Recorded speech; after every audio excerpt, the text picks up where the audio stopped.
Hey folks, thank you very much for coming out to Ignite Boulder. It's great to have everybody here. One of my favorite rooms in all of America. My wife and I actually went on our first date here.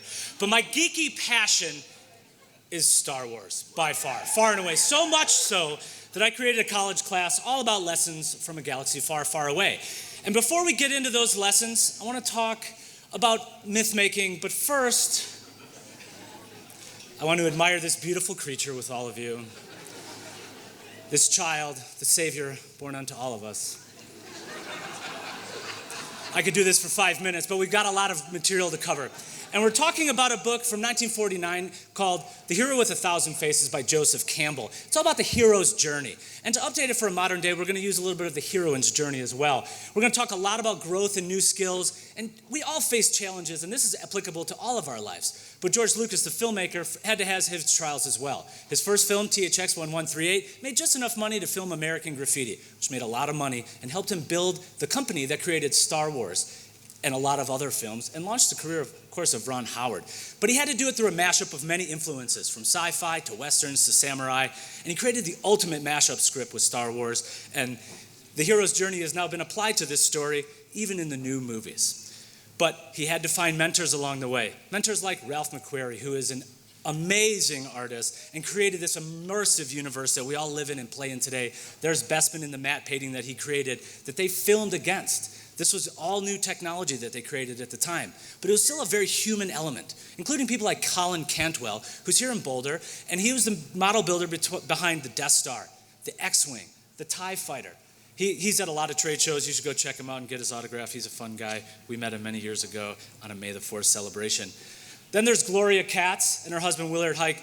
Gloria single-handedly rewrote much of American Graffiti and Star Wars, and probably your favorite lines from Princess Leia come from her, and we celebrate her quite a bit.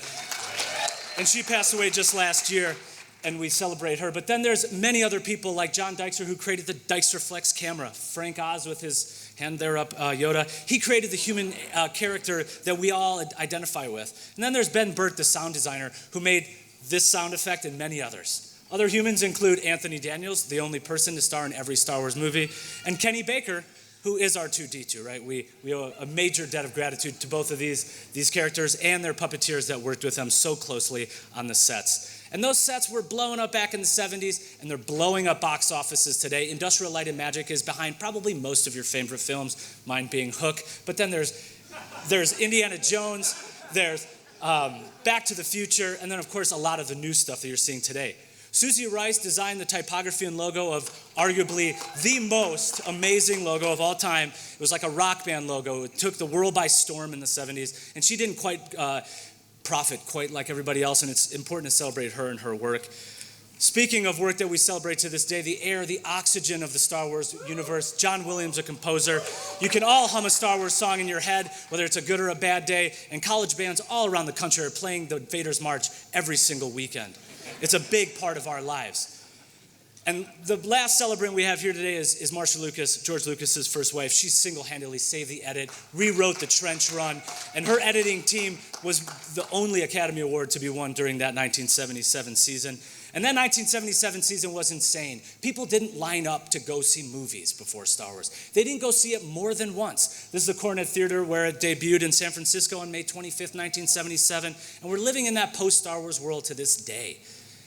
In December of 1977, that holiday season, you were lucky if you got a cardboard box that was empty, because Kenner couldn't meet demand for these little spacemen. You would get your toy in March. They said Star Wars is forever. They didn't mean the wait.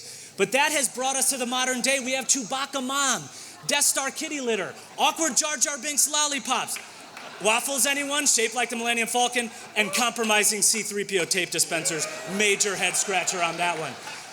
But it's that toyetic nature of Star Wars that is a generational story. And little kids have been playing with these toys for a very long time, living these myths themselves and passing them down to the next generation.